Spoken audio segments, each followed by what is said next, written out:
एक बार एक लोहे की दुकान पर एक बच्चा अपने पिताजी से पूछता है, पिताजी इस दुनिया में मनुष्य की क्या कीमत होती है।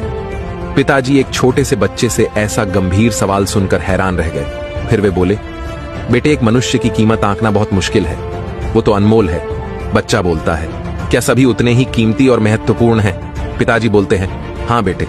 बालक के कुछ पल्ले पड़ा नहीं।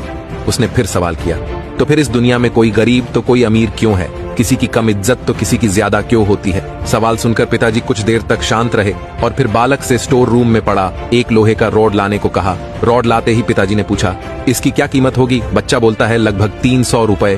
पिताजी बोलते हैं, अगर मैं इसके बहुत से छोटे छोटे कील बना दूं तो इसकी कीमत क्या हो जाएगी? बालक कुछ देर सोच कर बोला, तब तो ये और महंगा बिकेगा, लगभग 1000 रुपए का। पिताजी फिर बोलते हैं, अगर मैं इस लोहे से घड़ी के बहुत सारे स्प्रिंग बना दूं तो? बालक कुछ देर सोचता रहा और फिर एकदम से उत्साहित होकर बोला, तब तो इसकी कीमत बहुत ज्यादा हो जाएगी। पिताजी उसे समझाते हुए बोले, ठीक इसी तरह मनुष्य की कीमत इसमें नहीं है कि अभी वो क्या है, बल्कि इसमें है कि वो अपने आप को क्या बना सकता है। बच्चा अपने पिताजी की बातों को समझ गया। निष्कर्ष, किसी की कीमत इसमें नहीं है कि अभी वो क्या है, बल्कि इसमें है कि वो अपने आप को क्या बना सकता है।